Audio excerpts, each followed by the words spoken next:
Sekilas, selama ribuan tahun, manusia berperang demi wilayah, emas, hingga minyak. Namun bagaimana jika perang terbesar di masa depan justru dipicu oleh sesuatu yang selama ini kita anggap biasa? Air. Bumi memang tampak sebagai planet biru. Lebih dari 2/3 permukaannya tertutup air. Namun ada satu kenyataan yang sering terlupakan. Sebagian besar air di bumi adalah air laut yang tidak dapat langsung diminum. Dari seluruh air yang ada, hanya sebagian kecil yang merupakan air tawar. Dan hanya sebagian kecil lagi yang benar-benar mudah diakses manusia. Artinya, sumber kehidupan yang kita andalkan sebenarnya jauh lebih terbatas daripada yang kita bayangkan. Kini, tekanan terhadap sumber air semakin besar. Perubahan iklim membuat musim hujan semakin sulit diprediksi. Gelombang panas datang lebih sering. Kekeringan berlangsung lebih lama. Di banyak wilayah, sungai menyusut, danau mengering. Sementara cadangan air tanah terus berkurang. Di sisi lain, populasi dunia terus bertambah. Kota-kota semakin padat, lahan pertanian semakin luas, industri berkembang semakin cepat. Semuanya membutuhkan satu hal yang sama, air.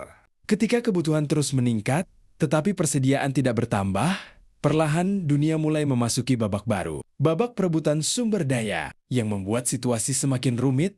Banyak sungai besar di dunia mengalir melewati beberapa negara. Air yang mengalir di satu wilayah seringkali menjadi sumber kehidupan bagi negara lain di bagian hilir. Ketika sebuah bendungan dibangun atau aliran sungai berubah, dampaknya dapat dirasakan jauh melintasi perbatasan. Dalam kondisi seperti itu, pengelolaan air bukan lagi sekadar persoalan teknik, tetapi juga diplomasi dan hubungan antar negara. Kerjasama menjadi sangat penting agar kebutuhan semua pihak dapat dipenuhi tanpa memicu ketegangan. Namun ancaman terbesar mungkin bukan hanya konflik antar negara, melainkan krisis yang dirasakan masyarakat sehari-hari. Bayangkan sawah gagal panen karena kekurangan air. Harga pangan melonjak. Warga harus berjalan berkilometer hanya untuk mendapatkan air bersih.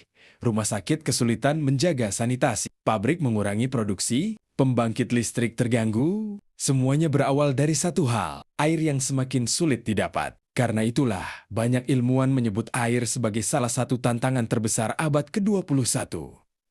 Bukan karena air akan benar-benar habis, tetapi karena distribusinya semakin tidak merata dan pengelolaannya menjadi semakin kompleks. Kabar baiknya, masa depan belum ditentukan. Teknologi dapat membantu menghemat penggunaan air, pengolahan air limbah, perlindungan hutan sebagai daerah resapan, irigasi yang lebih efisien, hingga kerjasama antar negara dapat mengurangi risiko krisis. Namun, semua itu membutuhkan keputusan yang tepat sebelum keadaan menjadi lebih sulit.